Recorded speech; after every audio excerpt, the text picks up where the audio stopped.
Welcome to Gone Fishing, a show diving into cybersecurity threats that surround our highly connected lives. Every human is different. Every person has unique vulnerabilities that expose them to potentially successful social engineering. On this show, we'll discuss human vulnerability and how it relates to unique individuals. I'm Connor Swalm, CEO of FinSecurity, and welcome to Gone Fishing.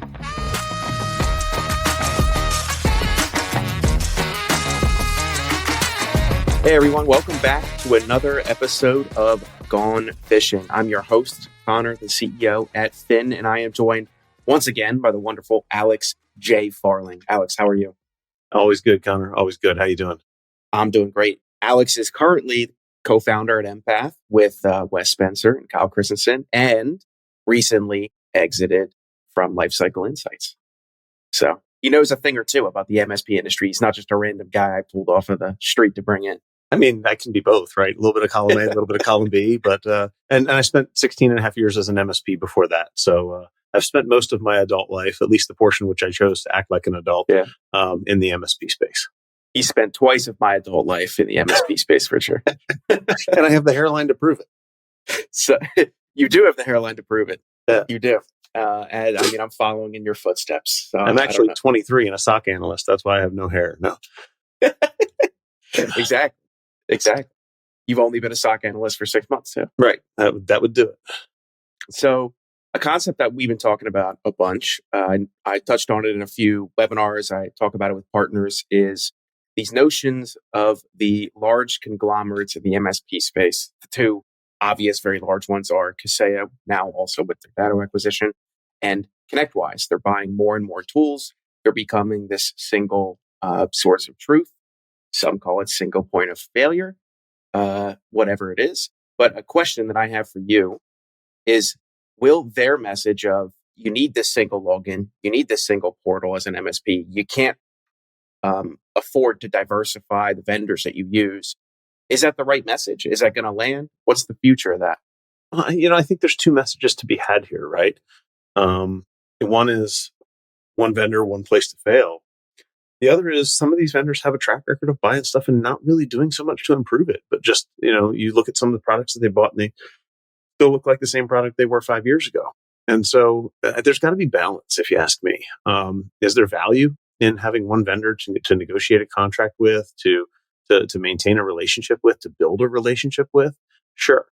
Are there places where those vendors are going to fall short and you're going to find that your Swiss Army knife doesn't necessarily make the best screwdriver, but it's a really sharp edge when I need to cut something. So there's going to be places where you just have to go find the better product and step outside and go acquire that product. But the other thing I would encourage MSPs is don't freak out when your favorite product gets bought. Having been through that and watched the dumpster fire that was Reddit after we announced that Lifecycle Insights was going to ScalePad. And some of the conversations were just a little bit crazy. Nothing had even happened yet. Everybody was convinced that the world was going to end, and here we are. 9 months later, 10 months later, and things really aren't that bad. The product still exists in a pretty similar form. I just talked to one of your competitors today who's getting a new integration into Lifecycle Insights. They continue to invest in and develop the product. So. Lo and behold, they spent 8 figures on a product and they decided that they didn't want to burn it to the ground and throw it away. So, I think there's just, it's a complex conversation. And I would just, from the top level view, at least as we start this conversation, I'd just say, try not to paint with too broad a brush because every acquisition is strategic for one reason or another. And if it's the third RMM tool your customers buy or your vendor is buying, then it may not be the best sign. But if it's something that can turn into a cornerstone product for them, remember there was a day when ConnectWise bought their first RMM, and now it's a much improved, and they're kind of going through iterations of it. But it's a core tool to them, and it's a core competency, something that they're really good at. Do you think this Reddit on fire? Do you think that's a result of most of the industry remembering times when they've been burnt in the past by acquiring companies just absolutely doing it in a horrible fashion? There's some of that. I think a lot of it shows some immaturity on the MSP side. in that we don't pay attention to the contracts that we sign, and then we're offended when we get asked to stick to the terms of those contracts. Nobody's forcing you to sign a 3-year auto-renewing contract with a vendor. You have choices. Nobody's forcing you to sign a contract with a vendor that says that you're liable for every failure that vendor has. You have choices. Listen to Brad Gross talk about it. Like, if you're not reading those vendor contracts, you own some of that. You own some of that problem. If you're using a product like Lifecycle Insights when we sold, guess what? You're still month to month. You can leave at any time. When the vendor stops supporting the product and your relationship stinks, time to go. But what I told all of the partners at Lifecycle Insights when we sold was, if you're really worried about how that product's going to be taken care of, guess what? The vendor who's taking us over is still going to run our weekly Friday office hours. If you're that upset with it, bring your pitchforks and torches to the Friday office hours and make your voices heard, right?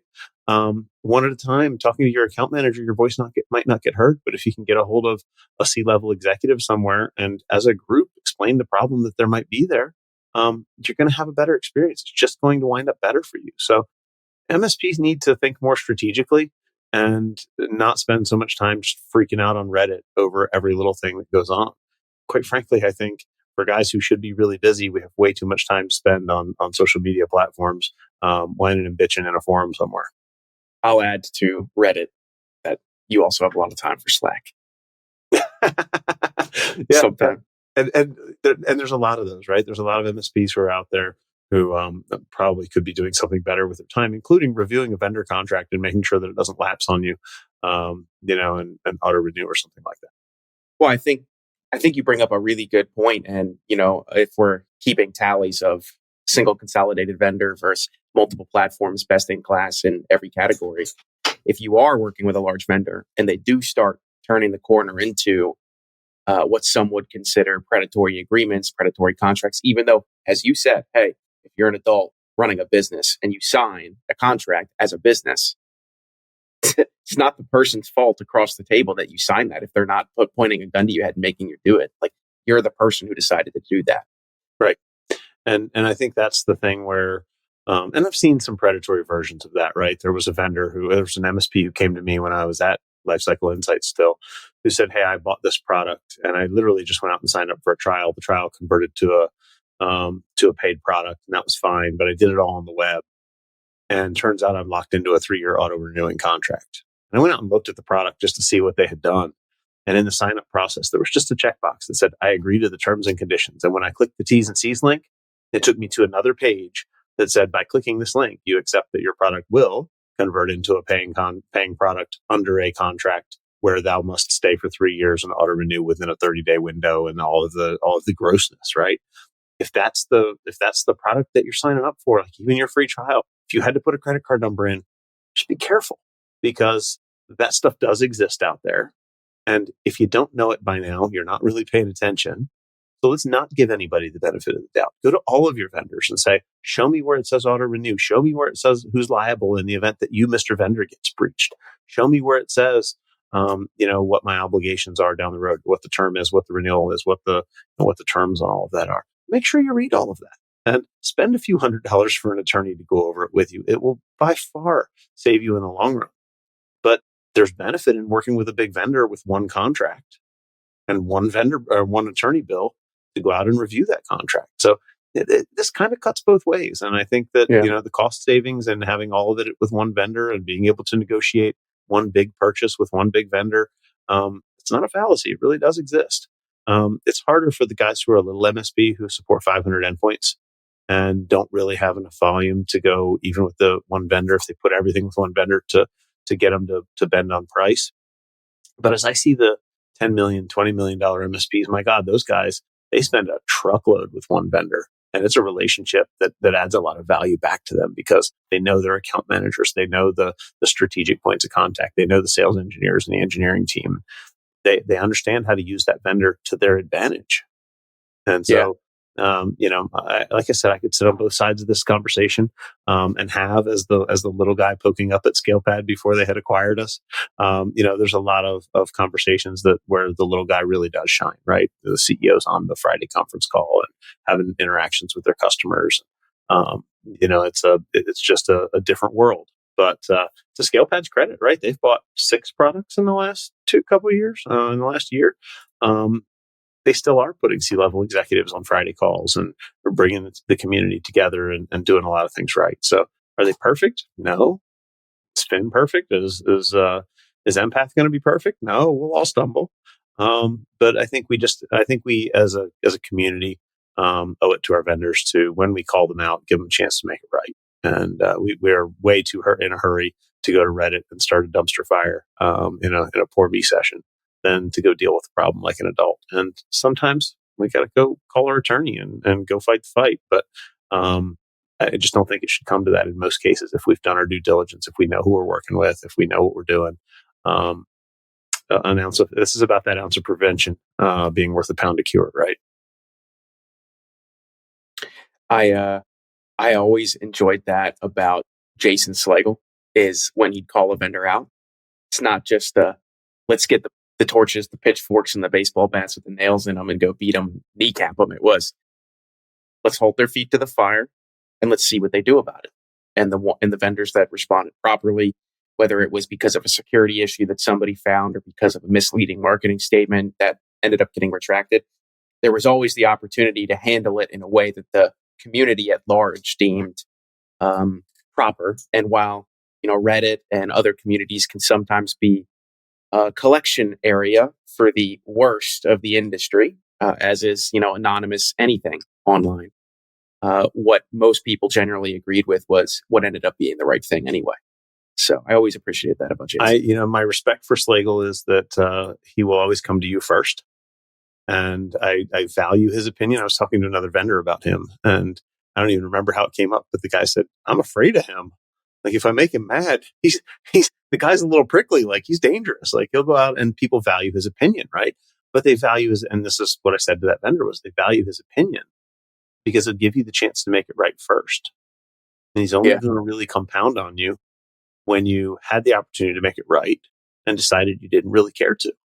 And to Jason's credit, like, he was really hard on ThreatLocker for a while about some of their predatory marketing and just some of the things that they said that didn't sit well. When ThreatLocker straightened up their act, and I think they reasonably have, when they straightened up their act, Jason went to the beard shave at IT Nation last year and literally let them put ThreatLocker glitter in his beard, and got his beard shaved with the ThreatLocker logo in his beard. So he said, yeah, you know what? I was hard on you. I beat up on you guys a lot, but it was for the intention of you doing the right thing, and you've started to do the right thing. So you know what? Hats off to you. Let's be friends. And I think that speaks so much to how this community ought to behave, because we're all in this together. We are absolutely all waging cybersecurity warfare. And if we are so worried about waging war with our vendor that we can't just accept it when they say, hey, you know what? We stumbled, we screwed up. Then there's a problem there. And, perfect example of that, when we sold Lifecycle Insights, somebody ran out to Reddit and said, there they go. Prices are going to get raised because ScalePad always raises prices. And I went and responded to that thread. And I said, at Lifecycle Insights, we raise prices every January for every year we've been in business. So, and you were a happy Lifecycle Insights partner. So why are you really mad at ScalePad? Because they didn't raise prices for 5 years. And then one day they came along and went, this is unsustainable and we have to raise prices. And they did it all at once and they didn't communicate it well. Okay, it's fair, but get over it. That was 3 years ago, Yeah. And so, we raised prices at Lifecycle Insights every single year without fail. We will at Empath. We'll raise prices every year. It's the right thing to do. And it's what MSPs should do. There should be something written into your master service agreement that says you're allowed to. So, don't let unrealistic expectations or one bad taste for a vendor impact what you think of them long term, because ScalePad has really turned a corner and done some really great things for the community. I think what they're building up there in Canada is really amazing, and we all should be keeping an eye on them if we're building a compliance based MSP, a standards aligned MSP, an MSP that has account management and sales operations. Like, they're building the tool set for those guys to really be successful. And yes, they're gobbling up products like Lifecycle Insights and like Quoter and some of these other tools. But imagine the power of all those tools working together versus us having to each build those features in parallel and compete with each other. That brings me to a question, though, is how would these vendors who are looking to be excellent in a single product category, how can they or how should they compete with these large platform players? Transparency and integrations, right? The only way that they're going to compete, and you see a few companies doing it really well. Look at Ninja, look at Halo. They're fantastic examples of a shining star existing in a very busy space. And they do it by being really transparent, by being open, by allowing and encouraging integrations, and really just building fantastic communities around their products, so that the community will help them, create some of the feature set and some of the scripting and some of the other things that maybe a larger vendor who's a conglomerate would build themselves. But we found that engaging the community and really being out there was one of our most successful decisions at Lifecycle. I find the same thing. And you get it. We were a small vendor. You're a small vendor. We're competing in a really big pond with a lot of with a lot of fish that have really prickly teeth, right? So we've got to be careful as the little guy. We definitely got to be careful for sure. I always remember the statement, and I've watched you talk exactly on this. Is people buy from people they like, not only as a vendor like for me, but MSPs. How are you going to go convince people in your community to spend what is a considerable amount of money with you, providing IT and security services? Be somebody they like to talk to, then show up and talk to them. There have been a few really humbling moments in my career at Lifecycle, and one of them was when an MSP came to me and said, I was bad at my job. I just wasn't good at it. He was just an employee in an MSP. He was tasked with being the BCIO. Because I was bad at my job and I was really second guessing my life choices. And I thought that I was going to leave this industry because I didn't think I could do this. And you guys started running office hours and these Friday workshops, and you brought us in and educated and taught us things. And he said, you turned my career around and you saved it. I would have left the industry. The guy's fantastic. He's really good at what he does. And so that was really humbling for me. But just this week, I got a message while I was on vacation. I got a message that said, hey, a couple months into rolling out Lifecycle Insights, saw you doing a new thing at Empath, and I just wanted to say thanks for everything you did at Lifecycle. And, it's been really helpful to us as an MSP. We're 100% in. We're still rolling the product and all is good. But really what they said to me was, you gave us so much as a Lifecycle vendor, when we had that relationship. I want to know what you're doing at Empath. I would like to participate. And that just proves that point. People do business with people. They want to come see what I'm building at Empath. They don't even know if they need it. They just want to come because they know we gave a lot to them in that last experience, and they want to come see what we're doing. And I think that's super cool. It's one of those things that says I did something right, and I didn't even know I was doing it at the time, which makes it even more cool. That goes to show one of our last podcast episodes is building personal brand. And should you do it based upon who you are, or should you do it based upon, your company? The answer is always build it around yourself, because you can take that with you. You can't take your company with you, whether you're an employee, whether you're an owner. When you own the place, right? You don't get to take it with you. And I would say, hopefully those two things align, right? If being who you are is part of your company's culture, or really tightly aligns with your company's culture, then it's a win-win. Because you can be who you are and support your company culture. And that becomes something that not only can you take with you, but you can also leave behind. Absolutely. If folks wanted to connect with you or learn a little bit more about you and what you're doing, what would you suggest?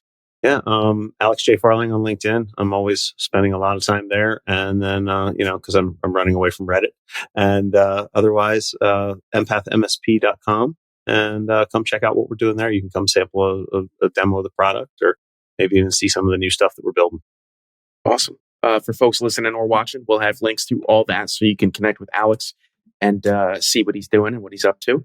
And thanks for coming on the show today, Alex. This was a blast chatting with you today. Thanks for having me on such a nice, easy topic. We did not ruffle any feathers. Hey, if I need somebody to talk about hard issues that sometimes span into dumping on other vendors, I know exactly who to call. Know exactly what to call. But seriously, thanks for joining. Anytime. Thanks for listening, folks. And we will have some wonderful topics on the next episode of Gone Fishing for you.